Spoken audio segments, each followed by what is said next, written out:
அல்லேலூயா. நீங்கள் மனம் பொருந்தி செவி கொடுத்தால் தேசத்தின் நன்மையை புசிப்பீர்கள். மனம் பொருந்துதல், மனம் திரும்புதல் வேற, மனம் பொருந்துதல் அப்படின்னா தேவனுடைய மனதோடு கூட, உங்களை நடத்துகிற ஊழியனின் மனதோடு கூட, திருச்சபையின் என்கிற கிறிஸ்துவின் சரீரம் என்கிற மனதோடு கூட இணைந்து விட்டால் தேசத்தில் இருக்கிற நன்மைகள் உங்களுக்கு கிடைக்கும். ஹல்லேலூயா. நீங்க இருக்கிற இடம் எதுவானாலும் சரி, எவ்வளவு தாழ்மை நிறைந்த இடமா இருந்தாலும் சரி, எந்த பொசிஷன்ல இருந்தாலும் சரி, தேவனுடைய நன்மை தாமதிப்பதில்லை. ஹல்லேலூயா. கர்த்தரை தேடுகிறவர்களுக்கு ஒரு நன்மையும் குறைவுபடாது. ஆனால் நன்மைகள் குறைவுபடுவதின் காரணம் என்ன? நான் கர்த்தரை தேடுறேன், எனக்கு குறைவு இருக்கிறது, என் வாழ்க்கையில் நன்மைகளை பார்க்க முடியவில்லை, நன்மையான ஈவுகள் என் வாழ்க்கையில் சூழவில்லை, பிரச்சனைகள் சூழ்கிறது, போராட்டங்கள் சூழ்கிறது. ஏன் அப்படின்னா அவர் சொல்றாரு, மனம் பொருந்துங்கள். என்ன பண்ணுங்க? கேட்கல. மனம் பொருந்தி செவி கொடுங்கள். ஹல்லேலூயா. ஆமாம். அப்போ தேவனுடைய மனதோடு இணைய வேண்டியது ஒன்று, ரெண்டாவது செவி கொடுக்க வேண்டியது ரெண்டு. நமக்கு நேரம் போதுமான்னு தெரியல, இருந்தாலும் நாம் அதை முடிச்சுட்டு தான் போகணும்னு நினைக்கிறேன். ஹல்லேலூயா. அப்போ இங்கே ஆண்டவராகிய தேவன் ஏசாயா தீர்க்கதரிசிக்கு சில விஷயத்தை சொல்றாரு. 15ஆம் வசனத்தை வாசிக்கலாம். ஏசாயா 1:15. நீங்கள் உங்கள் கைகளை விரித்தாலும் என் கண்களை உங்களை விட்டு மறைக்கிறேன். என் கண்களை உங்களை விட்டு நான் மறைக்கிறேன். நீங்கள் மிகுதியாய் ஜெபம் பண்ணினாலும் கேளேன். நீங்கள் மிகுதியாய் ஜெபம் பண்ணினாலும் கேளேன். உங்கள் கைகள் இரத்தத்தினால் நிறைந்திருக்கிறது. உங்கள் கைகள் இரத்தத்தினால் நிறைந்திருக்கிறது. உங்களை கழுவி சுத்திகரியுங்கள். உங்கள் கிரியைகளின் பொல்லாப்பை என் கண்களுக்கு மறைவாக அகற்றிவிட்டு, உங்களுடைய கிரியைகளின் பொல்லாப்பை என் கண்களுக்கு மறைவாக அகற்றிவிட்டு, தீமை செய்தலை விட்டு ஓயுங்கள். நன்மை செய்ய படியுங்கள். அண்டர்லைன். நன்மை செய்ய படியுங்கள். நியாயத்தை தேடுங்கள். ஒடுக்கப்பட்டவனை ஆதரித்து திக்கற்ற பிள்ளையின் நியாயத்தையும் விதவையின் வழக்கையும் விசாரியுங்கள். வழக்காடுவோம் வாருங்கள் என்று கர்த்தர் சொல்லுகிறார். உங்கள் பாவங்கள் சிவேர் என்றிருந்தாலும் உறைந்த மழையைப் போல உறைந்த மழையை போல வெண்மையாகும். அவைகள் இரத்தாம்பர சிவப்பாய் இருந்தாலும் பஞ்சை போல ஆகும் என்று கர்த்தர் சொல்லுகிறார். அல்லேலூயா. இங்கே சொல்றார், உங்க ஜெபங்கள் நீங்க எவ்வளவுதான் கையை விரிச்சாலும் நான் அதை கேட்க மாட்டேன். உங்க கண்கள் எல்லாம் என் பக்கம் திருப்பினா கூட நான் என்ன பண்ண மாட்டேன், அதுக்கு பதில் கொடுக்க மாட்டேன் அப்படின்னு சொல்றாரு. ஏன்? உங்க கைகளை கழுவி சுத்திகரியுங்கள், உங்கள் அக்கிரமங்களை கழுவுங்கள், பாவத்தை விட்டு வெளியே வாங்கன்றார். அல்லேலூயா. இந்த சுயநீதிகள், இந்த ஏசாயா தீர்க்க தரிசன புஸ்தகம் இஸ்ரவேல் மக்களுடைய சுயநீதியை அவங்களுக்கு ஒரு கோட் பண்ணிக்குவாங்க. எல்லாருக்கும் ஒரு நீதி சொல்லுவாங்க பாருங்களேன், நான் எந்த பாவம் பண்ணலங்க, என் மனசு சுத்தமாக இருக்குன்னுவாங்க. என்னங்க?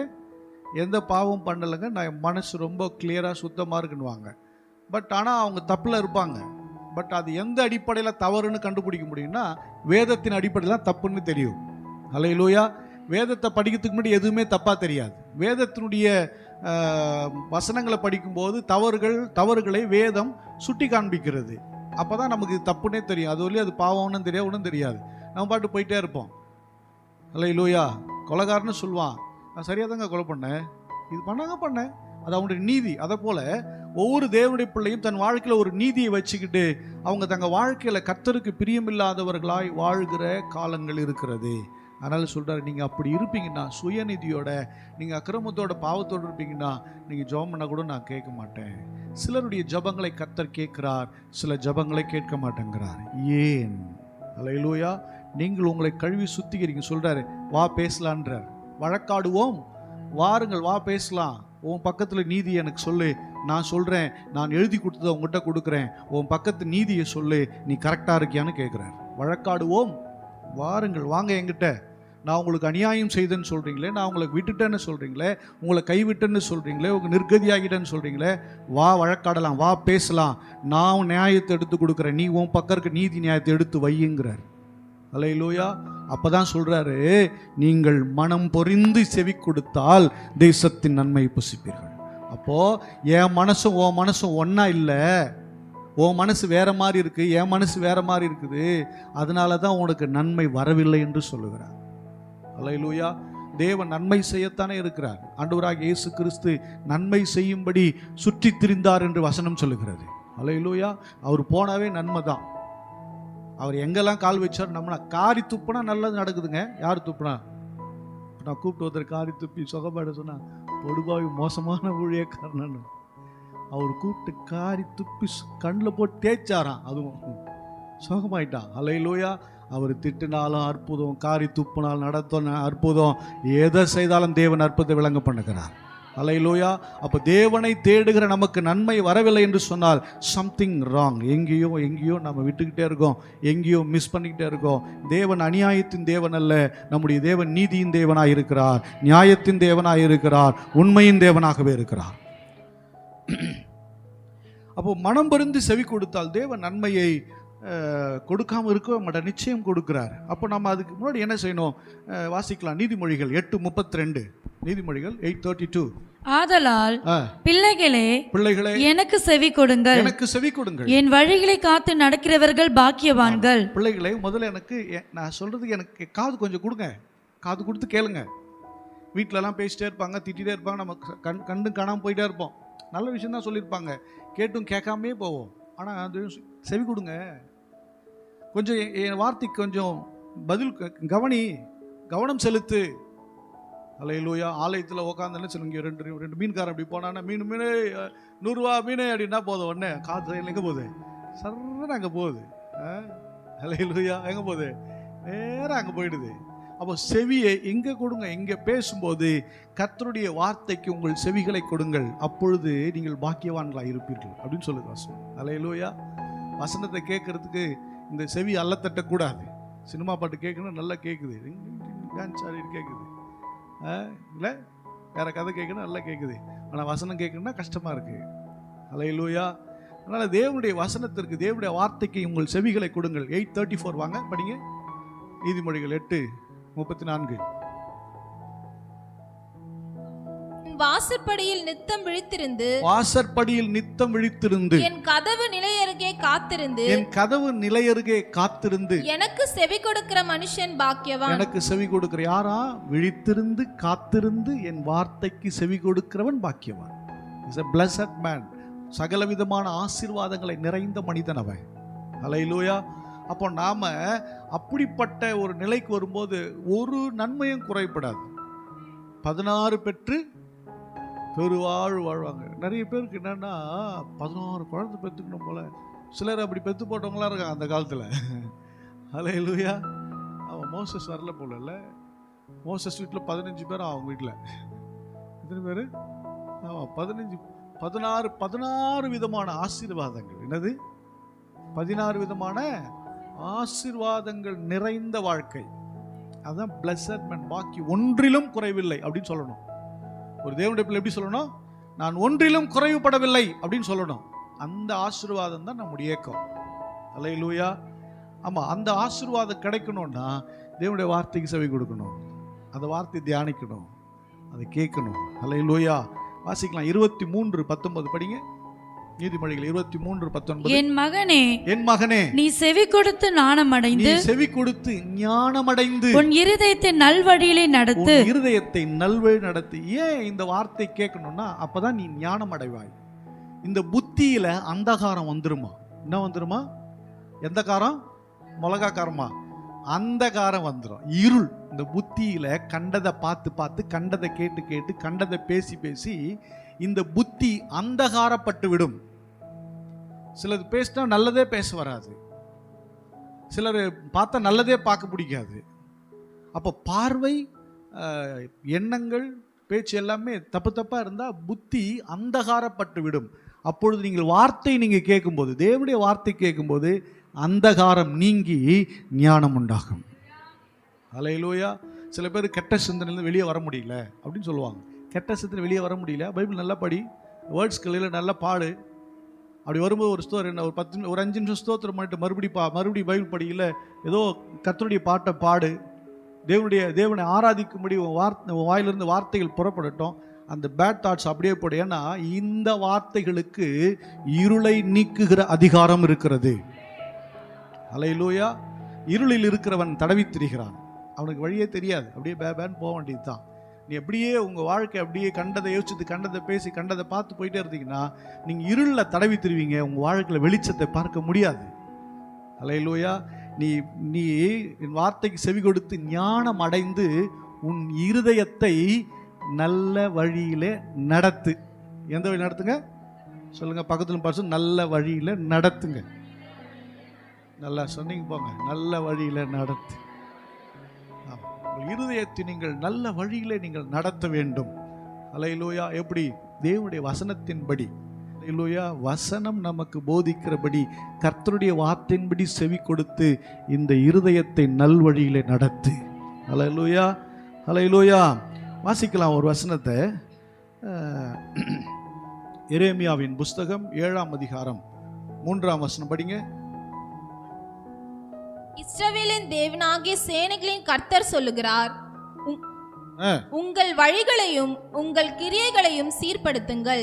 உங்கள் வழிகளை உங்க கிரியைகளை என்ன பண்ணுங்க? சீர்படுத்துங்கள். அப்பொழுது உங்களை இந்த ஸ்தலத்திலே குடியிருக்க பண்ணுவேன். ஆமா, உங்க இருதயத்தை நீங்க சீர் பண்ணாம நான் இப்படிதான் இருப்பேன்னா ஆண்டவர் அதில் தூக்கி போட்டுருவாராம். அல்லேலூயா. ஒரு எஜமான் கிட்ட நீங்க வேலை செய்றீங்கன்னு வச்சுக்கோங்க. ஒரு ஆஃபீஸில் ஒர்க் பண்றீங்க. அங்கே ஒர்க் பண்ணும்போது அந்த எஜமானுக்கு பிடிக்காததெல்லாம் அங்கே செஞ்சுக்கிட்டு, அவங்க ஒரு குவார்ட்டர்ஸ் கொடுத்துருக்காங்கன்னு வச்சுக்கோங்க. குவார்ட்டர்ஸ் கொடுத்துருக்காங்க, வேலை கொடுத்துருக்காங்க, பிடிக்காதெல்லாம் செஞ்சுட்டு அங்கேயே இருப்பானா எப்படி? அவர் தூக்கி போட்டுற மாட்டாரா? பணம் தூக்கி தூக்கி போட்டுருவார்.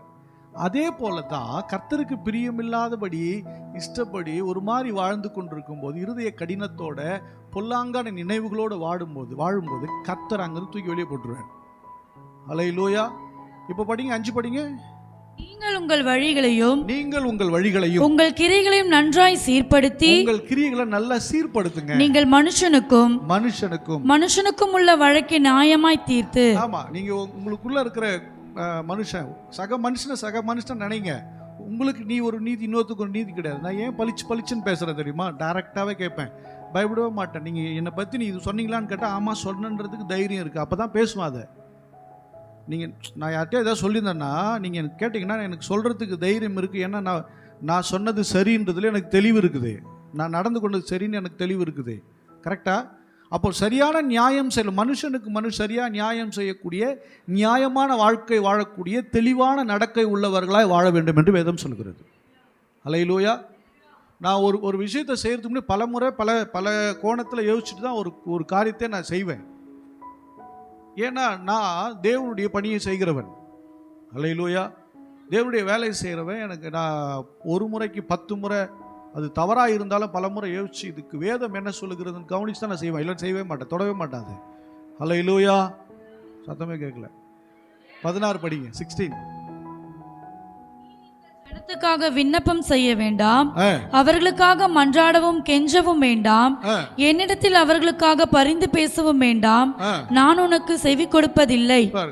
சில பேருக்கு நம்ம ஜெபம் பண்ண நிற்போம், ஆண்டவர் என்ன பண்ண, ஜெபம் பண்ணாத விடு அவங்களன்றாரு. என்ன ஆண்டவரே அப்படின்னு சொல்லுவாரா? சொல்றாரப்பே எனக்கு தெரியல. எனக்கு நான் அப்படிலாம் இல்லை.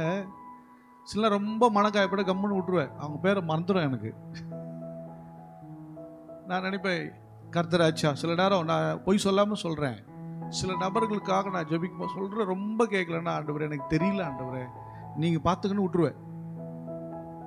ஏன்னா எனக்கு தெரியல, எனக்கு தெரிஞ்சதெல்லாம் சொல்லிட்டேன், எனக்கு தெரிஞ்சதெல்லாம் பேசிட்டேன், நிறைய பண்ணிட்டேன், எனக்கு தெரியல ஆண்டவரேன்னு அப்படியே நான் பண்ண கையை கழுவிட்டு விட்டுருவேன். ஏன்னா எனக்கு தெரிஞ்சதெல்லாம் சொல்லிட்டேன்ல, அதுக்கப்புறம் என்ன இருக்குது நம்மக்கிட்ட? ஒன்றுமே இல்லையே. இப்போ இங்கே என்ன சொல்கிறாரு, இந்த மக்கள் இப்படிலாம் இருக்கிறாங்கப்பா, நீ அவங்களுக்காக ஜெபம் பண்ணாத, விண்ணப்பம் பண்ணாத, நான் கேட்க மாட்டேன்றாரு. அல்லேலூயா. நான் பொய் சொல்லாமல் சொல்கிறேன். நான் ஜெபிக்கும் போதெல்லாம் சபையினுடைய ஒவ்வொரு குடும்பத்தினுடைய பேர்களை சொல்லி நான் ஸ்தோத்திரம் பண்ணுறேன் விசுவாசிகளுக்கு. ஆனால் ஏன் நன்மை வரலன்னு எனக்கு புரியலை. வை? நான் சில காரியங்களுக்கு ஜெபம் பண்ணுற பதில் கொடுக்குறாரு, பேசுகிறாரு, சிலருக்காக ஜெபம் பண்ண சுகமாக்குறாரு. ஏன் அந்த நன்மை வரமாட்டேங்குது அப்படின்னா நான் சொல்கிறேன், நீங்கள் உங்களை சீர்படுத்தும் போது நன்மைகள் வந்து தான் ஆகும், அது தடையாக இருப்பதில்லை. ஒரு கட்டத்தில் அவங்களுக்காக ஜெபம் பண்ண நிறுத்துறான்றார். சில நேரங்களில் நான் அப்படி ஜெபம் நிறுத்தி 1 வாரம் 10 நாள் நிறுத்திடுவேன். நிறுத்தினதுக்கப்புறம் அப்புறமா அவங்க ஏதோ என்ன காரணம் எனக்கு தெரியாது, மறுபடியும் அவங்க ரீசைக்கிள் ஆகி கிட்ட வருவாங்க, மறுபடியும் கரங்களை வைத்து ஸ்தோத்திரம் பண்ணுவேன். அப்போ ஆண்டவர் அமைதியாக இருக்கிறார். அல்லேலூயா. நான் ரொம்ப அதிகாரி மாதிரியே பேசுகிறேன், நான் அல்ல, வேதம் அதை சொல்லுகிறது. அல்லேலூயா. அப்போ செவி கொடுங்கள், தேவனுடைய வார்த்தைக்கு செவி கொடுத்து உங்கள் கிரியைகளை சரியாக்குங்கள். தேவன் நிச்சயமாகவே உங்கள் ஜெபங்களுக்கெல்லாம் பதில் கொடுப்பார். அவர் உங்களை கைவிடுகிறது இல்லை. அல்லேலூயா. அதே அதிகாரத்தில் 23ஆம் வசனம் படிங்க. 23. செவி கொடுங்கள், அப்பொழுது நான் உங்கள் தேவனாய் இருப்பேன், நீங்கள் என் ஜனமாய் இருப்பீர்கள். ஆமா, என் வார்த்தைக்கு நீங்க செவி கொடுத்தீங்கன்னா நான் உங்களுக்கு தேவனா இருப்பேன், நீ என் ஜனமா இருப்ப. நான் உங்களுக்கு கற்பிக்கும் எல்லா வழியிலும் நீங்கள் உங்களுக்கு நன்மை உண்டாகும்படிக்கு நடவுங்கள் என்கிற விசேஷத்தையே. எவ்வளவு அழகா சொல்றேன். நான் உங்களுக்கு கற்பிக்கிறேன், உங்களுக்கு டீச் பண்றதெல்லாம் நீங்க எதுக்குன்னா நன்மை உண்டாகிறதுக்கு நான் சொல்றேன், அதை படியே, அதை செய்யுங்கிறார். அப்படியே 25 படிங்க. 25. உங்கள் பிதாக்கள் எகிப்து தேசத்திலிருந்து புறப்பட்ட நாள் முதல் இந்நாள் மட்டும் நான் தீர்க்கதரிசிகளாக என் ஊழியக்காரர் எல்லாம் தினம் தினம் உங்கள் அன்றைக்கு ஏற்கனவே அனுப்பி கொண்டிருந்தேன். தினம் அனுப்புறேன், நீங்க என்ன பண்றது இல்லை, கேட்கறதே இல்லைன்றார். அல்லேலூயா. கர்த்தருடைய வார்த்தை அனுப்புறார், ஊழியக்காரன் மூலியமா சொல்லி அனுப்புறார். ஆனா அதை கேட்கறதே இல்லையேங்கிறார். நீங்க ஒரு நாள்ல எப்படி இருந்தீங்க? இஸ்ரேல் மக்கள் புறப்படும் போது அவங்க என்ன சொத்து சோகமத்தோட இருந்தாங்க? எல்லாம் பரதேசி அங்கங்க தெரிஞ்சுட்டு கிடந்தது. கர்த்தர் அவர்களை வாக்கு பண்ணார், நீ இப்படிலாம் தெரிஞ்சிட்டு இருக்கிறீங்க, உங்க குடும்பம்லாம் இப்படி இருக்கிறீங்க, நான் சொல்ற மாதிரி நீ நடங்க, என் வார்த்தை கேட்டுவாங்க, உங்களுக்கு ஒரு நல்ல தேசத்தை வச்சிருக்கிறேன், அங்கே நீங்கள் கட்டாத வீடுலாம் கிடைக்குது, சூப்பராக வச்சிருக்கேன், வான்னு கூப்பிடுறாரு. எப்படி கூற, பாலும் தேனும் ஓடுதுரா, வாடான்னு கூப்பிடுறாரு. அல்லேலூயா. அப்படி ஆசையாக கொடுத்த இடத்த விட்டு வெளியே போன்னு சொல்றாரு. அப்படின்னா என்ன பண்ணியிருக்காங்கன்னு தான் நம்ம கவனிக்க வேண்டிய விஷயம். அந்த இஸ்ரேல் மக்கள் என்ன பண்ணியிருக்கிறாங்க? கொஞ்சமும் கேட்கல. அவர் சொல்லி அனுப்புறாரு, தீர்க்கதரிசி அனுப்புறாரு, இதை பண்ணாதீங்கம்மா, இதை பண்ணாதப்பா அப்படின்னு சொல்லி அனுப்புறாரு. எத்தனை தீர்க்கதரிசிங்கப்பா? நியாயாதிபதியில பாருங்க, சாமுவேலில் பாருங்க, இல்லை எத்தனை தீர்க்கதரிசிகள்லாம் அனுப்புறாரு. நீங்கள் ராஜாக்கள்ல பாருங்க, நாளாகமத்தில் பாருங்க, தீர்க்கதரிசியில் அனுப்புறாரு, தேவனுடைய மனிதர்கள் அனுப்புறாரு, போய் சொல்றாரு, கர்த்தர் பேசுறாரு, இப்படிலாம் வாழாதீங்கப்பா, இந்த தேசம் உங்களுக்கு இல்லாமல் போயிடும். அப்படின்னு பார்த்து ஒருத்தன் கூட மதிக்கிற மாதிரியே இல்லை. அல்லேலூயா. அல்லேலூயா. நன்மை செய்யக்கூடாதுன்னு சொல்லியா உன்னை கொண்டு வந்து பாலும் தேனும் ஓடுற தேசத்துல வச்சாரு? உன்னை ஒன்றும் இல்லாம ஆக்குறதுக்கா கர்த்தர் எல்லாத்தையும் கொடுத்தாரு? நம்ம மைண்ட் செட் சரியில்லை. ரீசன், நம்ம வாழ்க்கையில் இருந்தது. தேவன் எதையும் சீக்கிரத்தில் எடுக்க மாட்டார். ஆனா நாம இருதயம் சீர் பொருந்திட்டோன்னு சொன்னா அவரை மாதிரி கொட்டி கொடுக்கிறவர் வேற யாரும் இருக்க மாட்டாங்க. அவருக்கு கொஞ்சம் சந்தோஷப்பட்டார்னு வச்சுங்களேன், கர்த்தர் கொஞ்சம் சந்தோஷப்பட்டார்னு வச்சுங்களேன், அவரை சந்தோஷமாக்கிடுங்க. பிளானை இப்படி மாற்றுங்க, செய்யக்கூட நினைக்காதீங்க, ஆண்டவரை சந்தோஷப்படுத்தணும். அவரை சந்தோஷமாக்கிட்டீங்கன்னா உங்களை தூக்கி வச்சு கொண்டாடிடுவார்.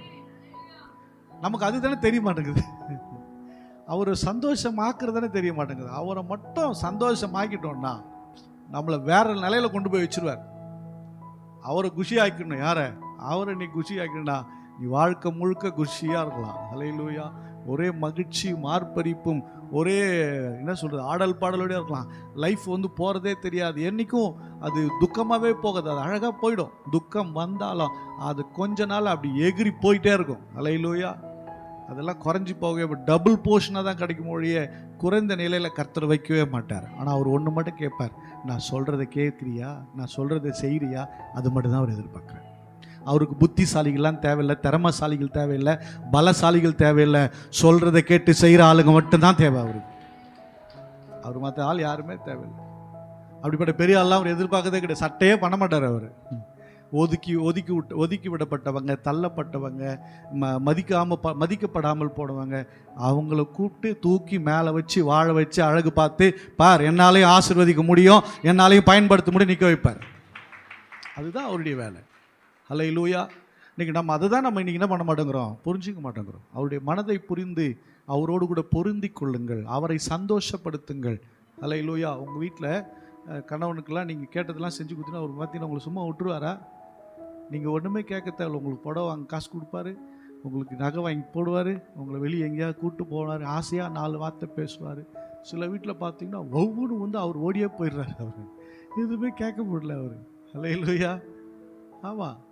அதே போல் வீட்டுக்காரர் கேட்கும் போதெல்லாம் பணம் நீங்கள் கொடுத்துட்டீங்கன்னு வச்சுக்கோங்க, கேட்டதெல்லாம் வாங்கி கொடுங்களேன், அவ்வளோதான். ஐயோ எங்கள் வீட்டுக்காரர் ஐயோ அவரை மாதிரி நல்லவர் அப்படின்னு ஊர் ஃபுல்லாக சொல்லுவாங்க. அல்லேலூயா. சத்தெல்லாம் வராது, இதுக்கெல்லாம் எனக்கு தெரியும் வராதுன்னு. அல்லேலூயா. எல்லாம் நீங்கள் அப்போ என்னன்னா கணவன் மனைவி மனம் பொருந்தணும். சில பெண்கள் பார்த்தீங்கன்னா கொடுத்தா மட்டும்தான் கணவர். கஷ்டத்துலேயும் கணவனோடு நிற்கணும், பிரச்சனையில் கணவனோடு நிற்கணும், சந்தோஷத்தில் மட்டும் இல்லை பிரச்சனையில் நிற்கணும், போராட்டத்தில் நிற்கணும், வீட்டுக்காரன் வியாதியில் இருந்தாலும் நிற்கணும், படுக்கையில் கிடந்தாலும் நிற்கணும். அல்லேலூயா. இதுக்கெல்லாம் சத்தம் வரமாட்டேங்குது. சரியா நின்று பாருங்க. அல்லேலூயா. அதுதான் வாழ்க்கை, அதுதான் ஆசீர்வதிக்கப்பட்ட வாழ்க்கை. சில நேரம் நமக்கு அது பலன் இல்லாமல் கூட போகலாம், பரவாயில்ல, உங்களுக்கு தேவன் நிச்சயமா ஒரு நல்ல பலனை வைத்திருப்பார். அல்லேலூயா. லூக்கா எழுதின சுவிசேஷம் 21ஆம் அதிகாரம் 34, 35 வசனங்களை வாசிக்கலாம். உங்கள் இருதயங்கள் பெருந்திண்டியினாலும் உங்கள் இருதயங்கள் பெருந்திண்டியினாலும் வெறியினாலும் லௌகீக கவலைகளினாலும் பாரமடையாதபடிக்கும் லௌகீக கவலையினால் பாரமடையாதபடிக்கு நீங்கள் நினையாத நேரத்தில் அந்த நாள் உங்கள் மேல் வராதபடிக்கும் நினையாத நேரத்தில் அந்த நாள் வராதபடிக்கும் எச்சரிக்கையாயிருங்கள். பூமியில் எங்கும் குடியிருக்கிற அனைவர் மேலும் அது ஒரு கன்னியை போல வருமா. அல்லேலூயா. கவனிங்க, உங்க இருதயங்கள் பெருந்திண்டினாலும் தின்னணும், நல்லா தின்னணும், கலர் கலரா சாப்பிடணும். நீ என்ன கலர் சாப்பிட்டாலும் வெளியே வருது ஒரே கலர் மட்டும்தான். பாத்துக்க, புரியுதா? கலர் கலரா சாப்பிடணும், இப்படி சாப்பிடணும், அப்படி சாப்பிடணும், நல்லா தின்னுட்டு காசுக்கு அப்புறம் என்ன பண்ண பேட் மூச்சுறது. நல்லா கவனிங்க, சாப்பிடுங்க, நல்லதா சாப்பிடுங்க, ஆனா அளவுக்கு அதிகமா சாப்பிடாதீங்க. அல்லேலூயா. பெருந்திண்டி சம்பாதிக்கிறத தின்னு தீர்த்துற ஆள்லாம் இருக்கிறாங்க. இங்கே போனோம் அங்கே போனோம், இதை தின்னணும் அதை தின்னணும், ஆர்டர் போட்டு தின்னணும், எல்லாம் பாவம். பார்த்தா எதை பார்த்தாலும் வெறும் பிஸா, பர்கரு, இந்த மட்டனு, நாட்டுக்கோழி, வான்கோழி, என்னது பீஃப் சாப்பிடுங்க, இந்த லேண்டு அந்த லேண்டு, இன்னொன்னும் ஒரே காமிக்கிறான். நமக்கு பார்த்து சாப்பிடும் போல தோணுது, அப்படிலாம் காமிக்கிறான். போய் சாப்பிட்டு பெருந்திண்டியாக மாட்டிக்காதீங்க. ஏன்னா பிசாசுடைய கண்ணி அது பெருந்தினி. அடுத்தது என்ன சொல்லுது? லௌகீக கவலை. என்ன கவலை? கவலையா? லௌகீக கவலைன்னா உலக கவலை. அவ கட்டினால அதே மாதிரி வீடு நான் கட்டணும், அதை விட இன்னும் பெருசாக கட்டணும், அவளை விட பெருசாக கட்டி 4 பேருக்கு நான் ப்ரூவ் பண்ணணும், அவன் என்ன வாங்கணும் அதை விட பெட்டராக வாங்கணும், அவங்கள விட பெருசாக காமிக்கணும், அவங்களோட பெரிய ஆளாக காமிக்கணும், அவங்களோட கலர்லாம் மாற்றி மூஞ்சலாம். அதெல்லாம் முடியாதுங்க. தேவன் நமக்கு என்ன கொடுத்துருக்கிறாரோ அதில் வாழ்ந்து ஆசீர்வாதமாக இருக்க முயற்சி பண்ணணும். அல்லேலூயா. ஆமாம், அதில் திருப்தியாக. லௌகீக கவலை. அடுத்து அவன் சிவப்பு கலர் ஒரு புடவை கட்டி வந்தாப்பாரு, அதை விட சூப்பராக ஒரு புடவை வாங்கி என்ன பண்ணிடணும், கட்டிடணும். அவங்கள விட இன்னொருத்தங்களை பார்த்து பார்த்து பார்த்து பார்த்து அவங்கள விட நம்மளை தூக்கி வச்சு கொண்டாடணும், கலக்கணும். நான் கலக்கணும்னு நினச்சி நிறைய கலக்கிருக்கலாம். அல்லேலூயா. என் நிறைய வாய்ப்புகள் இருக்குது. நிறைய பேர் கண்ணிலெல்லாம் விரல் விட்டாட்டு ஆட்டுற அளவுக்குலாம் வாய்ப்புகள்லாம் இருக்குது. ஆனால் நான் செய்ய மாட்டேன், எனக்கு அது வேண்டாம். அல்லேலூயா. இவங்கள பார்த்து, அதான் லௌகீக கவலை. இவங்கள பார்த்து அவங்கள பார்த்து சொல்லுவாங்க பாருங்களேன், புளியை பார்த்து பூனை என்ன பண்ணிச்சான், சூடு போட்டுக்கிச்சான். ஆட்டுக்கும் மாட்டுக்கும் வால் என்ன பண்ணி கடவுள் என்ன பண்ணியிருக்காரு, அளந்து வச்சிருக்கிறார். மாட்டுக்குரிய வாள் மாட்டு வாள், ஆட்டுக்குரிய வாள் ஆட்டு வாள். மாட்டு வாள் போய் எனக்கு ஆட்டு வாள் வச்சுக்கிற இப்படி ஆட்டி காமிச்சா கொசு இது கட்டி சாப்பிட்ருவான். ஆடு போய் எவ்வளோ பெரிய வாள் வச்சுக்கிற பார்த்தோம்னா வெட்டி போட்டுருவான். அல்லேலூயா. தேவன் நமக்கு கொடுத்த அளவை மிஸ் பண்ணக்கூடாது. அல்லேலூயா. ஆமாம், லௌகீக கவலை, ஆசை, எல்லாம் நல்லா இருக்கும்னு ஆசை. எனக்கு கூட ஆசை இருக்கும், நான் நல்லா வாழணும் ஆசை இருக்குங்க, இன்னும் சூப்பராக வாழணும் ஆசை இருக்குது. அல்லேலூயா. சாகும்போது சூப்பராக தான் சாகுன்னு வச்சிங்களேன், எல்லாம் கடிச்சு தான் சாவேன். நீ பராமரிங்களா? எப்படி சொல்கிறாரு, நீ ஆசைப்படு, ஆனால் ஆசையை போய் வெறித்தனமாக போய் அதில் போயிட்டு அதை இதை பண்ணிக்கின்னு அப்படி ஆசைப்படாத. வசனம் சொல்லுகிறது, ஐஸ்வர்யவன் ஆகும்படி அதிக பிரயாசப்படாதங்கிறார். நல்லா இருக்குன்னு ஆசைப்பட தப்பே இல்லையே, அவரே கொடுப்பாராம். சாலமோன் என்ன கேட்டாரு, ஆண்டவரே இந்த ஜனங்களை விசாரிக்கிறதுக்கு ஞானத்தை கொடுங்க. அவர் என்ன பண்ணார பார்த்தாரா, நீ கேளாத ஐஸ்வர்யம், படம், பொருள் எல்லாம் அப்படியே வாரி கொட்டிட்டாரு பாருங்க. அல்லேலூயா. கேட்டு கிடைக்கிறது இல்லைங்க. அவருக்கு ஞானம் கிடைக்கணும்னா கர்த்தருடைய வார்த்தைக்கு செவி கொடுக்கணும். கர்த்தருடைய வார்த்தைக்கு செவி கொடுக்க ஆரம்பிச்சுன்னா கொட்டிடுங்க வீட்டில் வந்து. அல்லேலூயா. ஆனால் சில நேரம் எங்களெல்லாம் கொஞ்சம் அப்படி வச்சிருப்பார். ஏன் தெரியுமா? விட்டா இவன் ரொம்ப பாஞ்சிருவான்னு சொல்லி. எனக்கே தெரியும். நான் 100 ரூபாய் 1000 ரூபாய்க்கு வேலை செய்வேன். 100 ரூபாய் எவ்வளோக்கு வேலை செய்வேன்?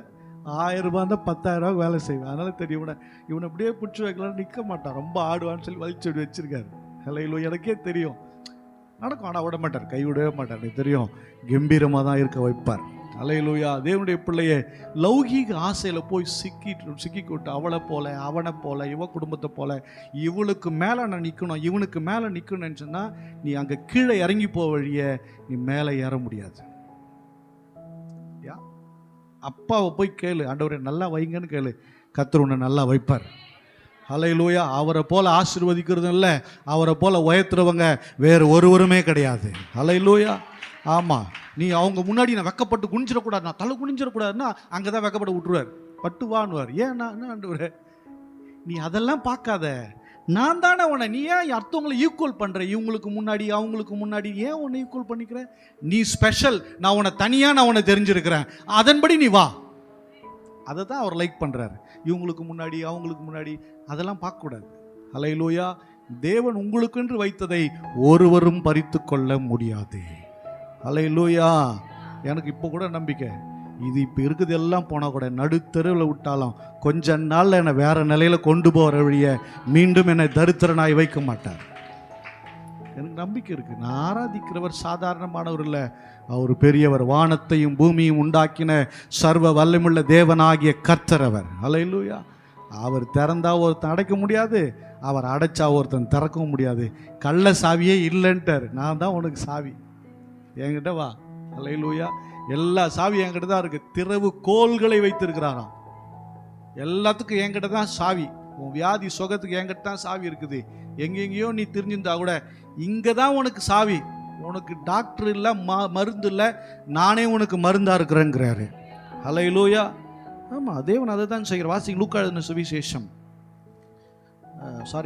மார்க் எழுதின சுவிசேஷம் 7ஆம் அதிகாரம் 6ஆம் வசனம் படிக்கலாம். அவர்களுக்கு அவர் பிரதியுத்தரமாக இந்த ஜனங்கள் தங்கள் உதடுகளினால் என்னை கனம் பண்ணுகிறார்கள், உதடுகளினாலே என்னை கனம் பண்ணுகிறார்கள், அவர்கள் இருதயமோ எனக்கு தூரமாய் விலகி இருக்கிறது என்றும். தூரமாய் விலகி இருக்கிறது. உதடு என்ன பண்ணுதா? சூத்திரம் சூத்திரம். இருதயம் எங்க இருக்குது? பார்த்துக்கலாம், எங்கேயோ இருக்குது. பாஸ்ட் பார்த்தா சோத்திரம் சோத்திரம் அப்படின்னுது. இருதயம் பாஸ்ட் கூட இல்லை. பாஸ்ட் சொல்றது கேட்கறது இல்லை. ஐயோ உங்க பாஸ்ட் பாஸ்ட் ஆனால் சொல்ல கேட்கறது. அல்லேலூயா. சோத்திரம் மட்டும்தான் பாஸ்ட் கிட்ட வருது. சிலர் பாஸ்ட் பார்த்து ஸ்தோத்திரமும் வராது. அல்லேலூயா. நல்லா சொன்னீங்க போங்க. உங்கள் இருதயம் தேவனை முழு இருதயத்தோடு ஸ்தோத்திரம் பண்ணணும். உங்க செயல் எங்கேயோ இருக்குது, தேவன் எங்கேயோ இருக்கிறார். அவருடைய இருதயம் உங்க இருதயம் என்ன பண்ணல, ஒட்டல. அதை தான் சொல்றாரு, வாய் தம்மா பேசுது, இருதயம் எங்கேயோ இருக்குதுன்றார். வாய் பேசுது மட்டும், இருதயம் என் கூட வரட்டும். அல்லேலூயா. இருதயத்தோடு. இப்போ சில நேரம் நான் பாருங்களேன், போய் சொல்லாமல் சொல்கிறேன் பாருங்க. பாஸ்டம்மா வந்து ஒரு ட்ரெஸ்ஸு ஃபிக்ஸ் பண்ணி வச்சுருப்பாங்க, நான் எடுத்து போட்டிருப்பேன். கடைசியில் பார்த்தா எனக்கு மேட்சிங்காக அவங்க ஒன்று போட்டு வருவாங்க. உண்மையிலேயே 2 பேரை நாங்கள் பார்த்ததே கிடையாது, பேசிக்கிட்டு தான் கிடையாது, பார்த்தா மேட்சிங்காக வருவோம். சில நேரம் நான் நினச்சிருப்பேன் அதை அவங்க செஞ்சு வச்சுருப்பாங்க, சில நேரம் நினச்சிருப்பேன், சில நேரம் எங்கே அதே மாதிரி நடக்கும். காரணம் என்ன? மனம் பொருந்துதல் தான். அல்லேலூயா. நீ ஒட்டவே மாற்றியே. அல்லேலூயா. தேவனுடைய மனசை தொடணுங்க, டச் பண்ணணும். ஆண்டவர் பார்த்து உங்களை பார்த்து நீங்கள் அப்படி அப்படி அப்படி வாயை திறந்து அப்பான்னு சொல்லிட்டா விழுந்துடணும். உங்களுக்கு வந்து அது நடந்துடணும். அவர் இருதயத்தை தொடுங்க. அல்லேலூயா. ஒரு கிறிஸ்தவ பிள்ளை, ரட்சிக்கப்பட்ட ஒரு தேவ பிள்ளை என்னைக்கு மானம் மரியாதை சூடு சொர்ணெல்லாம் இழக்குதோ அப்போ தான் அதெல்லாம் வேணாம் அப்படின்னு நினைக்கிறீங்களோ அன்னைக்கு தான் உங்கள் வாழ்க்கையில் உயர்வு தானாக வரும். உங்களை கிள்ளி பாருங்க, வலிக்குதா? யாரா இங்கே எஞ்சுவாங்க, எஞ்சுவா, அதான் நல்ல ஸ்ட்ராங்காக இருக்குது. வா, கிளிப் பார்த்தா உனக்கு வலிக்கலல்ல? வலிச்சுதா? இப்போ வலிக்குதா? முதல்ல நீ கிள்ளு, இப்போ நீ கிள்ளிக்கோ. வலிக்கல. ஏன்? உன் சரீரத்தை நீ கிள்னா உனக்கு வலிக்காது. இன்னொரு சரீரத்தை கிள்னா, அப்போ கிறிஸ்துவின் சரீரமாக இருந்தால் உன் வாழ்க்கையில் ஏற்ற குறைவுகள் காயங்கள் வந்தால் வலிக்காது. ஏன்னா நீ கிறிஸ்துவுக்குள்ள இருக்கிற, ஒரே சரீரமாக இருக்கிற. நீ வேற பாடி, நீ வேற ஆளாக இருந்தால் தான் உனக்கு வலிக்குவாங்க. நான் சொல்ல புரிஞ்சுதா புரியலையா? அவெல்லாம் கிறிஸ்துவின் சரீரம். இங்கே கண்டிக்கும் போதோ திட்டும் போதோ பண்ணும்போதோ என்ன எப்படி சொல்லிட்டாங்க, எல்லாரும் சொல்லிட்டாங்க, அப்படி தான் சொல்லுவோம். எல்லாரும் தான் சொல்லுவோம். ஹல்லேலூயா. நீ கிறிஸ்துவின் சரீரமாக இருந்தால் உனக்கு வலிக்காது. புரியுதா? உன் சரீரம் அது. உனக்கு அசிங்கப்படுத்திட்டாங்க, வலிக்காது, வலிக்க கூடாது. வலிச்சுதுன்னா நீ சரியில்லைன்னு அர்த்தம், இல்லை நோய் இருக்குன்னு அர்த்தம். எப்போ வலிக்க சொல்லுங்க பாருங்க. நம்ம சரீரத்தில் புண்ணு இருந்தால் அங்கே தொட்டா நமக்கு என்ன பண்ணோம்? வலிக்கும். அப்படி நமக்கு வலிக்குதுன்னா நம்ம அங்கே ஏதோ ஒரு விஷயத்தில் பிரச்சனை ஆயிடும்னு அர்த்தம். ஹல்லேலூயா. கிறிஸ்துவின் சரீரம், ஒரு சபை என்பது கிறிஸ்துவின் சரீரம். இவங்க சொல்லிட்டாங்க, அவங்க சொல்லிட்டாங்க, மூஞ்சி சுரு புரு புருன்னு வச்சுக்குது. ஒரு மூஞ்சி பார்க்க முடியல. நல்லா சிரிக்கல. ஜோதிமணி தான் சொல்லுவாங்க, பாஸ்டர் நீங்க சிரிச்சா நல்லா இருக்கு பாஸ்டர், சிரிக்காம மட்டும் இருக்காதீங்க. நீங்க சிரிக்காம மட்டும் இருக்காதீங்க. என் மூஞ்சே அப்படித்தான், வேற என்ன பண்றது நான்? ஹல்லேலூயா. டென்ஷனான என் மூஞ்சி என்னாலேயே பார்க்க முடியாது. ஹல்லேலூயா. அப்ப கவனிங்க, நீங்க கிறிஸ்துவின் சரீரமாக நீங்கள் மாறிவிடுங்கள். ஹல்லேலூயா. ஆமா, உங்க இருதயம் தூரமா வச்சுக்காதீங்க. வாங்க லூக்கா 10:16 படிங்க. லூக்கா சுவிசேஷம் 10ஆம் அதிகாரம் 16ஆம் வசனம். சீஷரை நோக்கி உங்களுக்கு செவி கொடுக்கிறவன் எனக்கு செவி கொடுக்கிறான். உங்களை அசட்டை பண்ணுகிறவன் என்னை அசட்டை பண்ணுகிறான். என்னை அசட்டை பண்ணுகிறவன் என்னை அனுப்பினவரை அசட்டை பண்ணுகிறான் என்றார். அப்ப என்ன சொல்றாருன்னா, சீஷர்கள். அப்புறம் இப்ப நான் யாரு? யாருடைய சீஷன்? இயேசுவின் சீஷன். நான் உங்களுக்கு ஒன்று சொல்கிறேன், நீங்கள் அசட்டை பண்ணீங்கன்னு வச்சிங்களேன், என்ன பண்ணல, இயேசுவை அசட்டை பண்ணிட்டீங்க. அவர் சொல்கிறாரு, என்ன அசட்டை பண்ணல, பிதாவை அசட்டை பண்ணிட்டேன். அப்படின்னா ஊழியக்காரன் இங்கிருந்து கொடுக்குற ஆலோசனை, எச்சரிப்புகள், வசனங்கள், ஆசீர்வாதங்கள், வாக்கு தத்தங்களை நீங்கள் கவனமாக பிடிச்சி அதன்படி வாழணும், அதன்படி கீழ்ப்படியணும். அப்படி இல்லைன்னா என்ன அசட்டை பண்ணல, அவரை அசட்டை பண்றீங்க. நான் சொல்லல, வசனம் சொல்லுது. ஹல்லேலூயா. இதை சொன்னா அவர் பாஸ்டர் ரொம்ப கோவக்காரு, ரொம்ப டென்ஷன் ஆகுறாரு, அப்படியே மோசமான ஒரு. என்ன பண்றதுங்க? ஒரு ஒரு குழந்தை கூட ஒரு முறை, உங்க வீட்டு குழந்தை ஒரு முறை சொல்லி 4 முறை கேட்கணும், அடுத்து என்ன பண்ணுவீங்க? அந்த குழந்தை அந்த கையை பிடிச்சி சுத்தி டமாலும் போட மாட்டீங்க? போடுறீங்களா இல்லையா? மனசார சொல்லுங்க. போடல? அது முதுகுல சில பேர் வைப்பாங்க பாரு, அம்மா இறுதியமா நின்று டமாலும் வைக்கும் போயிட்டு. சிலது கையில் குண்டாந்தான் ஒரு தட்டு போயினா இருப்பாங்க. யார அந்த குழந்தைய அப்படிலாம் பண்ணுவாங்க பாருங்க. அப்படிலாம் பண்ணல நான். ஹல்லேலூயா. சில நேரங்கள் செவி கொடுக்காத போது எப்படி இருக்கும் பார்த்தீங்களா? கொஞ்சம் யோசிச்சு பாருங்க. அசட்டை பண்ணுறோமே, இயேசு அசட்டை பண்ணுறீங்களே. என்ன அசட்டை பண்ணால் எனக்கே கஷ்டமாக இருக்குது, இயேசு அசட்டை பண்ணால் ஒரு கஷ்டமாக இருக்காதா? எதுவுமே கேட்க மாட்டீங்களே. எப்போ தான் கேட்க போறீங்க? நீங்கள் எப்பொழுது உங்களை சரி செய்து கொள்ள போகிறீர்கள்? எப்பொழுது உங்களை மாற்றிக்கொள்ள போகிறீர்கள்? எப்பொழுது உங்களை அர்ப்பணிக்க போறீங்க? இந்த கௌரவம்னு ஒரு வார்த்தை வச்சான் பாருங்க. அச்சோ கௌரவம்னா பிச்சை எடுத்து ரெடி ஆகிடும். நம்ம கௌரவத்தை தூக்கி ஓரமாக அப்படி போட்டோம் நம்ம. ஹல்லேலூயா. சக மனிதர்களோட, சக விசுவாசிகளோட, ஊழியனோட, உறவுகளோட அன்பா, ஐக்கியமா, பிரியமா, சமாதானமா வாழ்றது கத்துக்குங்க. எங்க பாரு மூஞ்சி தூக்கி சுட்டி வச்சுன்னு இருக்குங்க. வாழும்போது எல்லாம் ஒவ்வொருத்தரும் ஒரு மாதிரி தான் இருப்பான். இதன் மத்தியில நீங்க நல்லபடியா வாழ்றது கத்துக்குங்க. நீங்க போய் தூத்திக்கினே தெரிஞ்சிங்கன்னா ஒண்ணுமே பண்ண முடியாது, வாழவே முடியாது உங்களால. ஹல்லேலூயா. நல்லா புரிஞ்சுக்கிங்க நீங்க. அப்போ நாம எல்லாரோட அன்பா ஐக்கியமா இருக்குது முயற்சி பண்ணுங்க. சிலர் பண்ற சேட்டைக்கு பேசவே கூடாது தான், கிட்டவே சேர்க்க கூடாது தான். அங்கேயே வச்சுட்டு பார்த்துட்டு பார்க்குற பார்வையில எரிச்சிடலாம்னு தோணும். முடியாதுங்க, வாழ முடியாது இல்லை. ஹல்லேலூயா. சொல்லுவாங்க, சிறு திரும்போ பல்குத்த உதவும். ஆமா, பல்லுல சில நேரம் அந்த கறி மாட்டிச்சு. உங்களுக்கு மாட்டுதான் தெரியல, எனக்கு இப்போ தெரியல, வயசாயிடுச்சுன்னு மாட்டுதான் தெரியல.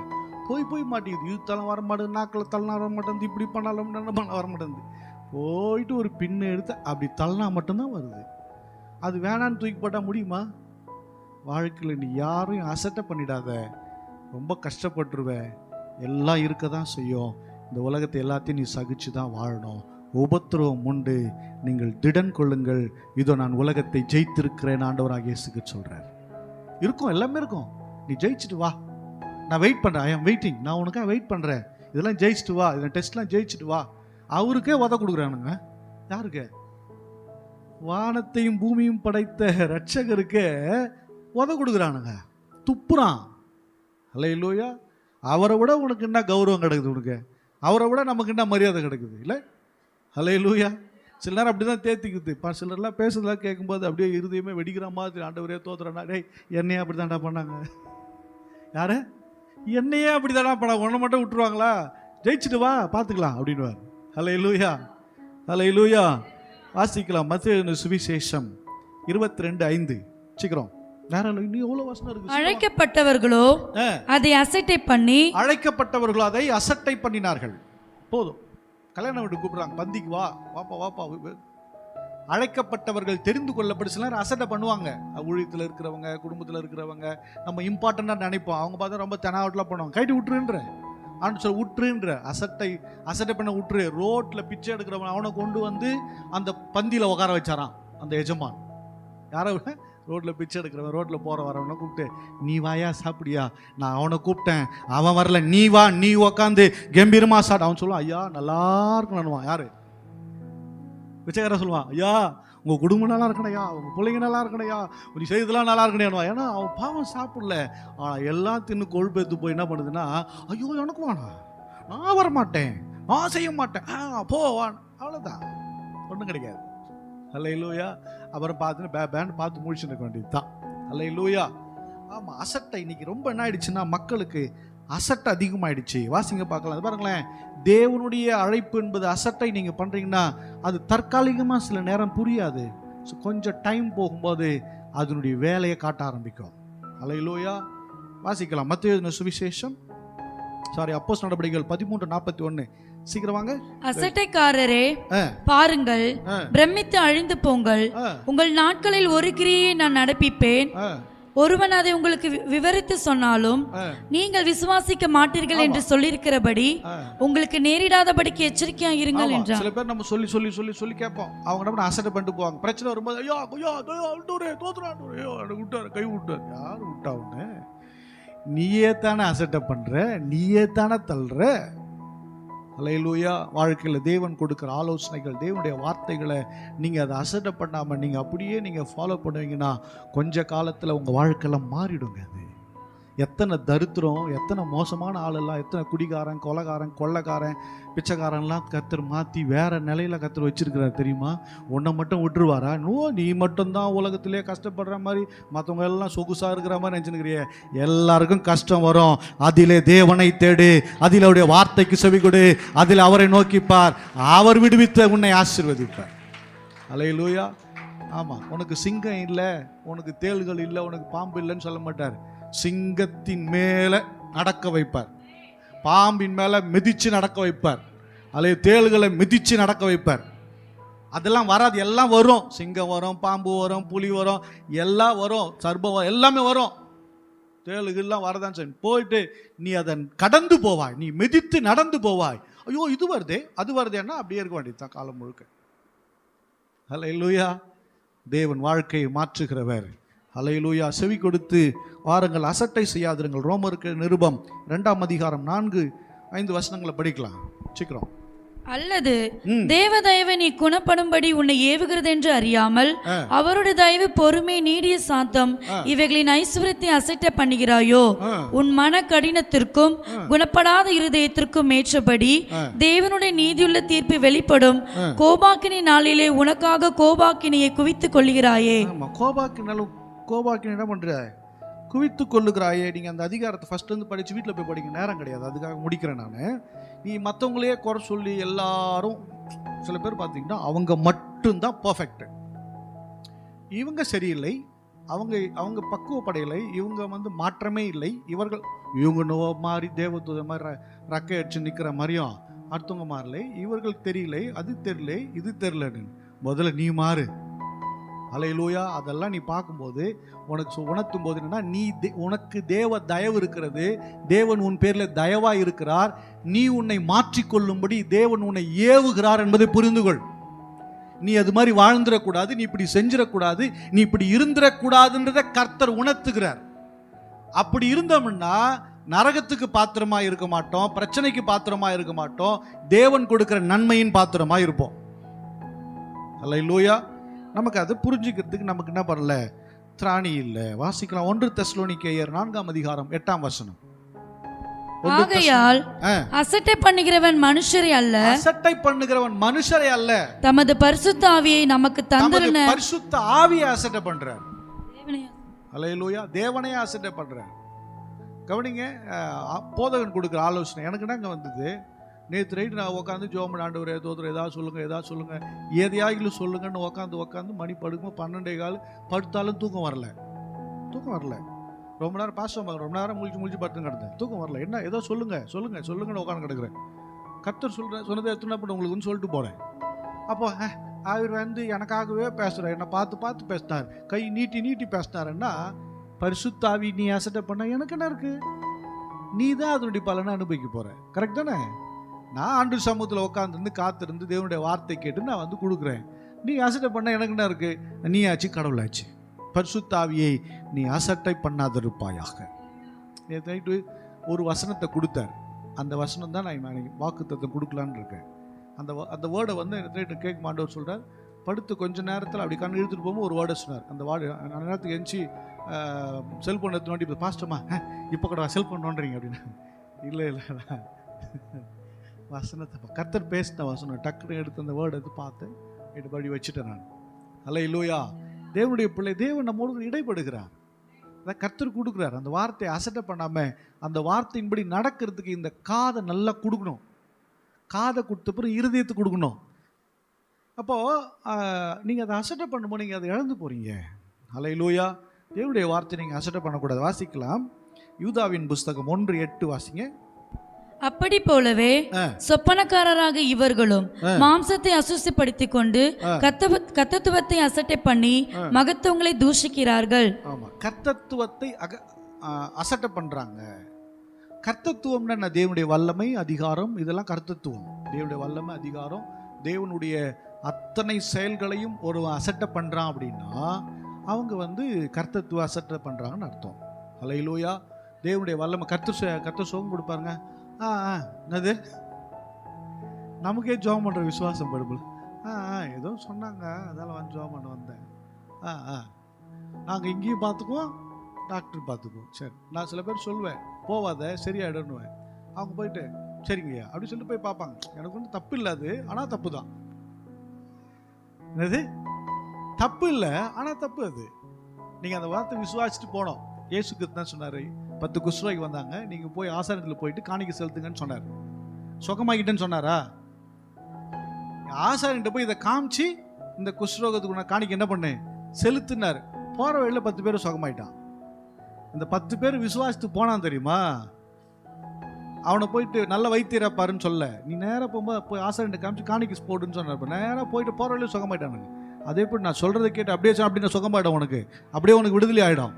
உன் விசுவாசம் தடுமாறினா மட்டும்தான் அது மாறும், எப்படி மாறாது, இல்லாட்டி மாறவே மாறாது அது. அல்லேலூயா. ஏன்னா அவர் இன்னைக்கும் உயிரோடு இருக்கிறார், இன்றைக்கும் ஜீவிக்கிறவராகவே இருக்கிறார். அல்லேலூயா. தேவனுடைய கர்த்தத்துவத்தை, வல்லமையை நீங்கள் அசட்டப்படாது. சுகமாக இருக்கட்டும், இல்லை தேவன் உங்கள் வாழ்க்கையில் இதை செய்வார், பயப்படாது போங்கன்னு சொன்னால் போயிடணும், பயப்படாமல் போயிடணும், நடக்கும். அல்லேலூயா. தம்முடைய ஊழியனுடைய வார்த்தை கர்த்தர் நிலைப்படுத்துவார். எனக்கு அதில் தைரியம் இருக்குது. நான் நிறைய பகிரங்கமாக சொல்லிட்டு வருவேன், சரியா போயிட போ, இதெல்லாம் வராது உனக்கு, அவ்வளோதான். நான் விசுவாசிக்கிறேன் அது நடக்காதுன்னு சொல்லி, அது வராதுன்னு சொல்லி நான் விசுவாசிக்கிறேன். அதே விசுவாசம் உங்களுக்கு வரணும். நீ லோன்னு தெரிஞ்சுன்னா லோன்னு தெரிஞ்சுனே இருக்க வேண்டியது தான். அல்லேலூயா. வாசிங்க யோவான் எழுதின சுவிசேஷம் 10:27. கரெக்டா இன்னொரு 10 நிமிஷம் பேசுவேன், முடிச்சிருவேன். என் நாடுகள் என் சத்தத்திற்கு செவி கொடுக்கிறது, நாடுகள் என் சத்தத்திற்கு செவி கொடுக்கிறது, நான் அவைகளை அறிந்திருக்கிறேன், அவைகள் எனக்கு பின் செல்கிறது, அவைகள் என் பின் செல்கிறது. என் ஆடுகள் என் சத்தத்துக்கு செவி கொடுக்குது. இயேசு சொல்றார், நீங்கள் அவருடைய ஆடுகள், நாம் அவருடைய ஆடுகள். நீங்கள் என்னுடைய ஆடுகள், என் வசனத்தில் கொடுக்கப்பட்ட ஆடுகள். நீங்கள் வசனத்துக்கு செவி கொடுக்கணும். கர்த்தராகிய இயேசு கிறிஸ்துவின் வார்த்தைகளுக்கு செவி கொடுக்கணும். நான் இப்படி தான் வாழ்வேன், இப்படி தான் இருப்பேன், யாரும் ஒன்றும் பண்ண முடியாது. ஹல்லேலூயா. மேய்க்கிற ஆடில் 4 ஆடு போயிட்டு கடல பயிர் தின்னுட்டு வந்துடும். அப்புறம் பார்த்தா ஒரே பீசல் தான். அதுக்கு பீசல்னா என்னது? ஒரே டர்ரு பொரு தான். அப்புறம் ஒரே பரபரப்பாக இருக்கும் வீட்டில், ஒரே நாற்றம் பிடிச்சி கிடக்கும். ஏன்னா வாய் வச்ச இடம் சரி கிடையாது. கண்டத்தில் போய் வாய் வச்சுட்டு வந்தால் அப்படி தான் இருக்கும். ஹல்லேலூயா. மேய்ப்பன் கொடுக்குறத சாப்பிட்ணும். இந்த டிவியில் போட்டு பார்த்துன்னு சொல்கிறாரான்னு அவன் ஏதோ சொல்லிட்டு போவார். அவர் அதை கேட்டு வந்தோம், கத்தர் பேசிட்டார், இரு அதுக்கு இப்போ நாங்கள் எங்களை எதுக்கு வச்சிருக்கிறாரு? முடிவெட்டத்துக்கு வச்சிருக்காரு எங்களை. ஹல்லேலூயா. வாசிக்கலாம். இப்போ பார்த்தீங்கன்னா, என் ஆடுகளின் சத்தத்தை செவி கொடுக்கு. 1 யோவான் 4:6 படிங்க. நாங்கள் தேவனால் உண்டானவர்கள், தேவனை அறிந்தவன் எங்களுக்கு செவி கொடுக்கிறான், தேவனால் உண்டாயிராதவன் எங்களுக்கு செவி கொடுக்கிறதில்லை. இதனாலே சத்திய ஆவி இன்னதென்றும் வஞ்சக ஆவி இன்னதென்றும் அறிந்திருக்கிறோம். ஹல்லேலூயா. ஆமாம், நாங்கள் தேவனால் உண்டானவங்க. நாங்கள் சொல்கிறத அப்படியே அக்செப்ட் பண்ணால் அவங்க தேவனை அறிந்தவர்களும் புரிஞ்சிக்க முடியுது. அவங்க அதை அக்செப்ட் பண்ணலன்னா அவங்க தேவனை அறிந்தவர்கள் அல்ல, தேவனால் உண்டானவர்கள் அல்ல. அவங்கள எது அட்டாக் பண்ணுமா? வஞ்சக ஆவி அட்டாக் பண்ணுமா. என்ன ஆவி அது? வஞ்சக ஆவி. ஊழியக்காரனுடைய வார்த்தைக்கு மறுத்து பேசுவது, எதிர்த்து பேசுவது, ஊழியக்காரனை குறை கூறுவதுன்னா வஞ்சக ஆவியில் சிக்கிட்டேன்னு அர்த்தம். என்ன ஆவியில் சிக்கிட்டேன்னு அர்த்தம்? வஞ்சக ஆவி. அந்த ஸ்பிரிட்டு மோசமான ஸ்பிரிட்டு. அதாவது ரட்சிக்கப்படாதவனுக்கு பேய் பிடிக்கும். அது நிறைய பேய் பிடிக்கும். கரெக்ட் தானே? ரட்சிக்கப்பட்டவனுக்கு பிடிக்கிற பேய் வேற, அது ஆடாது. ரட்சிக்கப்பட்ட பிடிக்கிற பேய் என்ன பண்ணாது? ஆடாத பேய் நிறைய இருக்குது. அதில் 1-2 சொல்கிறேன் பாருங்க. அதில் 1-2 பார்த்தீங்கன்னா வாசிக்கலாம். நம்ம 2 ராஜாக்கள் 9:22. இப்போ யாராவது தண்ணி எடுத்து கொடுப்பா குடிக்க. யோராம் யெகூவை கண்டவுடனே, யெகூவே சமாதானமா என்றான். அதற்கு யெகூ, உன் தாயாக எசபேலின் வேசித்தனங்களும் அவளுடைய பில்லி சூனியங்களும் இத்தனை ஏராளமா இருக்கையில் சமாதானம் ஏது என்றான். சமாதானம் ஏது? இது எசபேலின் ஆவி. இந்த எசபேலின் ஆவி என்னன்னா, ஊழியக்காரனுக்கு எதிர்த்து நிற்கிற ஸ்பிரிட். எலியா ஒரு பெரிய தீர்க்கதரிசி. ஆனால் அந்த எலியாவியே கலங்கடிச்சிருச்சுன்னா பார்த்துங்களேன். எலியாவியே கலங்கடிச்சிருச்சுன்னா பார்த்துங்க. இந்த எசபேலின் ஆவி ஆகாப், ஒரு தேவனுடைய ஜனங்களை ஆளக்கூடிய ஒரு ராஜா.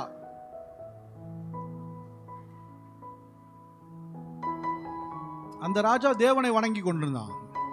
ஆனால் அவனையே திசை திருப்பிட்டாவ. பாகால வணங்குன்னு சொன்னான். ராஜா வணங்குனது இல்லாமல் மக்கள் எல்லாரையும் பாகால வணங்க வச்சுட்டா. அப்படின்னா இந்த எசபேலின் ஆவி ஊழியனுக்கும் எதிர்த்து நிற்கும், கணவனுக்கும் எதிர்த்து நிற்கும். அப்படின்னா நீங்கள் வேற மாதிரி உங்களுக்கு குடும்ப பிரச்சனை பாஸ்டர் சொன்னார் பற்றியா அப்படின்னு சொல்லாதீங்க. அது வேற, இது வேற. நான் பேசுறேன், புரியுதா? அப்புறம் இப்படி ஒரு கோத்து போட்டுறாதீங்க. பாஸ்டே சொல்லிட்டாரு தீர்க்க தரிசனமா. நான் சொல்றது சப்ஜெக்டை பேசிட்டு இருக்கிறேன். கணவனையும் என்ன பண்ணாதுன்னா அதை அக்செப்ட் பண்ணாது, கணவனை திசை திருப்போம். இது எசபேலின் ஆவி. அப்படிப்பட்ட தாக்கம் உங்களுக்கு தெரியும். கொஞ்சம் ஆராய்ந்து ஸ்பிரிச்சுவலாக பார்த்தீங்க மட்டும் தான் புரியும் அது.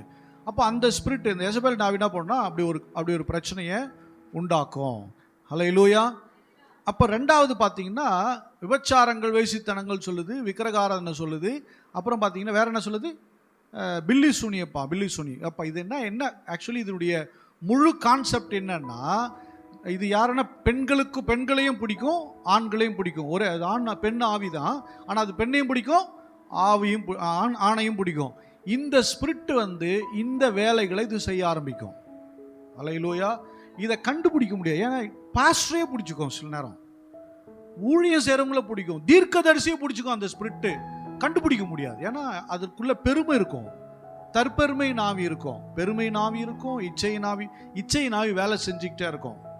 இந்த காலங்களில் விழுந்துட்டான்னு வச்சிங்களேன், இந்த ஸ்பிரிட் அட்டாக் ஆகிருக்கும் போது அவங்க ஏதோ விபச்சார வாழ்க்கை, விபச்சாரத்தை ஏதோ பாவத்தில் விழுந்துட்டாங்கன்னா அவங்களுக்குள்ள அந்த வலு சர்பத்தின் ஆவி உள்ளே போயிடும். அந்த வலு சர்பத்தின் ஆவி உள்ளே போனாதான் அப்படியே தரையில் ஊந்து போவோம். பார்த்துருக்கீங்களா? அப்படி ஊந்து போகிறோம் பார்த்துருக்கீங்களா? எங்கேயாவது உஸ்ஸுன்னு சத்தம் கொடுத்துட்டு அந்த நபர் ஊந்து போவாங்க. அது வலு சர்பத்தின் ஆவி. அப்போ இந்த எசபேலின் ஆவி நம்ம பகிரங்கமாக கண்டுபிடிக்க முடியாது.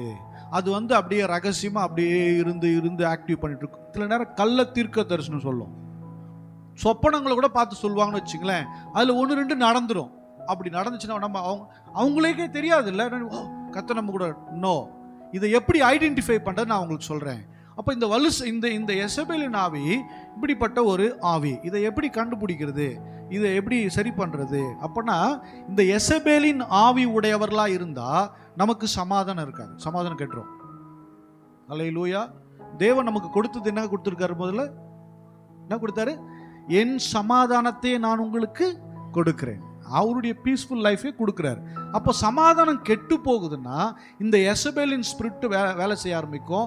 அப்பொழுது தேவனுடைய வார்த்தையை செவி கொடுக்க விடாது, ஊழியக்காரனுடைய வார்த்தையை செவி கொடுக்க விடாது.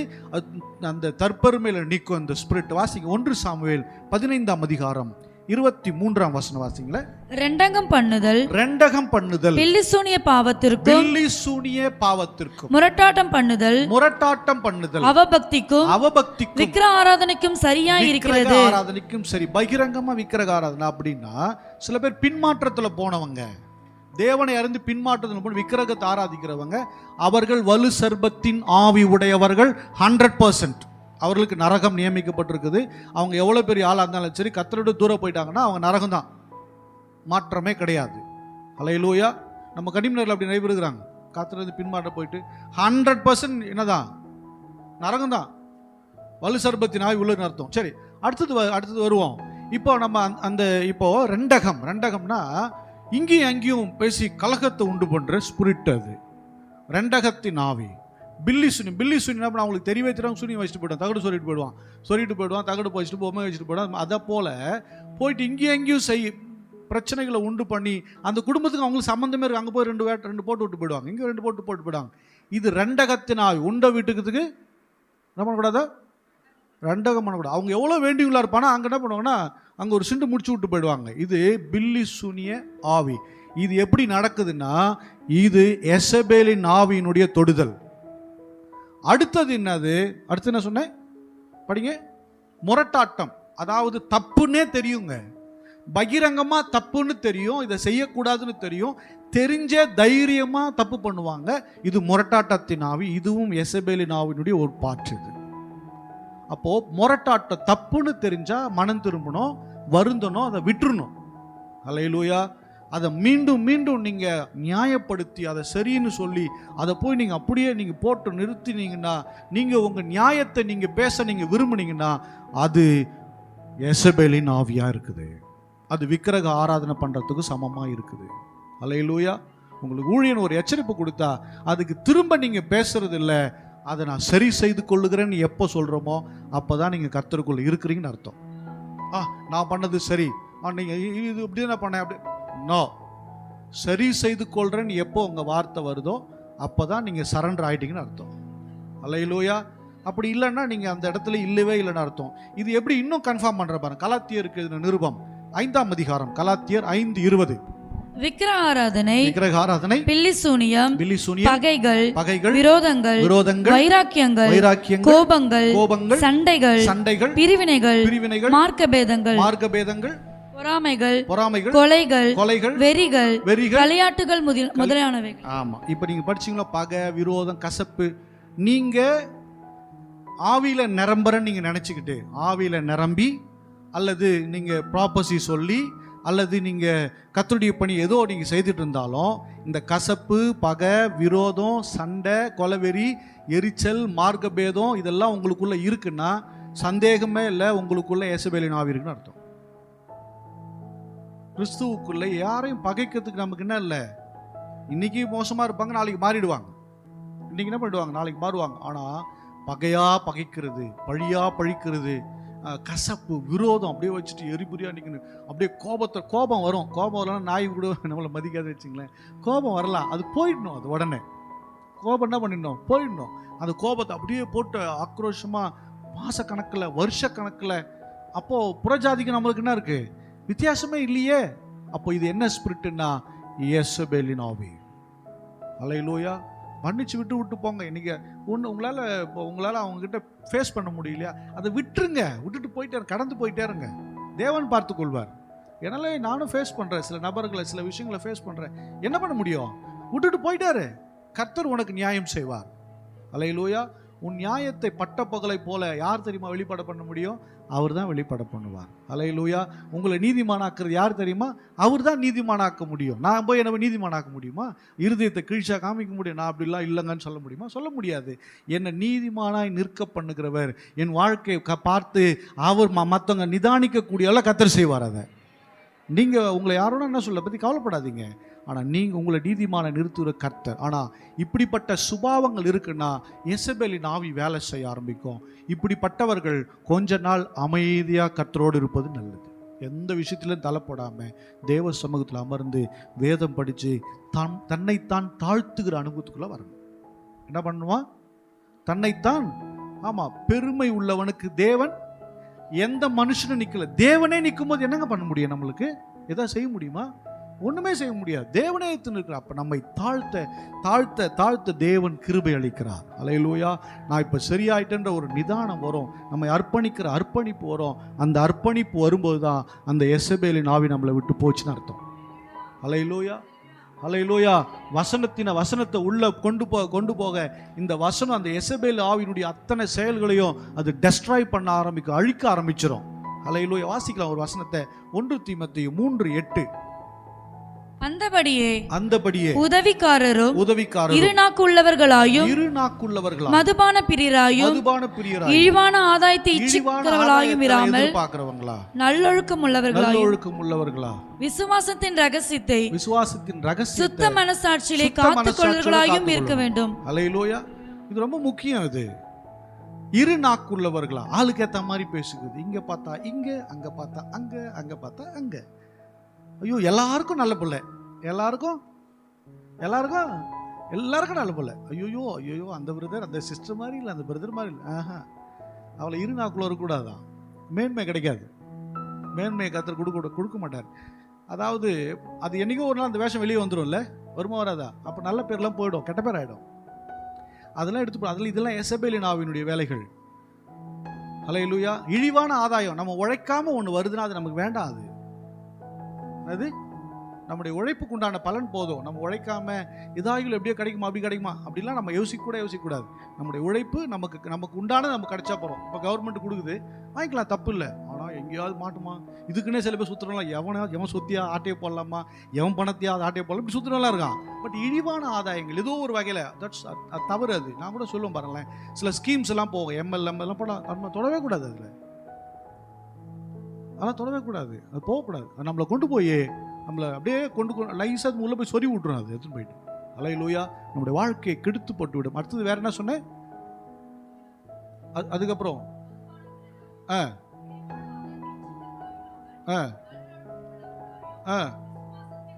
விசுவாசத்தின் ரகசியத்தை சுத்த மனசாட்சியோட காத்துக்கணுமா? உங்ககிட்ட ஏதோ ஒரு விஷயத்த சொன்னா அதை போய் ஊருக்குள்ள டண்டனக்கான்னு சொல்லக்கூடாது. போயிட்டு அதை பத்திரமா வச்சுக்க. உங்களை நம்பி சொல்றாங்கல்ல, சொல்லாத 100 பேர்கிட்ட சொல்லிடுறது. எல்லாருக்கும் தெரியுது, நம்ம நினைச்சிருப்போம் நமக்கு மட்டும் தான் தெரியுது. அது 100 பேருக்கு போயிடுச்சு. விசுவாசத்தின் ரகசியத்தை நீங்கள் என்ன பண்ணோம்? காத்துக்கொள்ளுங்களா இருக்கணும். உங்ககிட்ட ஒரு விஷயத்தை நம்பி சொன்னாங்கன்னா அதை பத்திரமா வச்சுக்கணும். அல்லேலூயா. அதுக்குன்னு பாஸ்ட்டுக்கிட்ட சொல்லாமல் இருக்கக்கூடாது. பாஸ்ட்டு கேட்டால் எந்த ரகசியமும் சொல்லிடணும். என்னடா இது வம்பா போச்சே அப்படின்றீங்களா? போதகனிடத்தில் சொல்லுவதும் தேவனிடத்தில் சொல்லுவதும் ஒன்று. புரியுதா?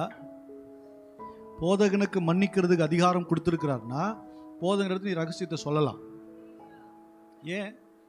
தேவன் மன்னிக்கிற அதிகாரம் கொடுத்துருக்குறார். நீ யார்கிட்டையும் சொல்ல முடியாது. அந்த சில விஷயங்கள்லாம் யார்கிட்டையும் சொன்னதே கிடையாது. சொன்னால் நாங்கள் அதுக்காக ஜோம் பண்ணி அதை மன்னிக்கிற அதிகாரத்தோட ஜோம் பண்ண கர்த்தர் மன்னிக்கிறார். அதை அந்த குற்றங்களை அந்த பழிகளை கர்த்தர் நீக்கி போடுகிறார். அல்லேலூயா. ஆமாம். ஒரு நாள் ஒரு ஸ்கூலில் நான் மெசேஜ் கொடுக்க போயிருந்தேன். அங்கே ஒரு வயசு பிள்ளை, அவர் வாழ்க்கை தவறிட்டா. அவர் சூசைடுக்கு வந்திருக்கா போல, எனக்கு தெரியாது. அவர் டீச்சர். அந்த பிள்ளை அங்கே போயிருக்கேன். தேம்பி தேம்பி தேம்பி அழுகுது. ரூமில் தனியாக ஜோம் பண்ண விட்டாங்க. சின்ன பொண்ணு, ஒரு 23 வயசு இருக்கும். அழுகுது. ஏமாந்துட்டேன். ஜோம் பண்ணி ஆலோசனை கொடுத்துட்டு வந்தேன். இப்போ நான் என்ன சொல்ல வரேன்னா, ஏன் அதை என்கிட்ட சொல்லணும்?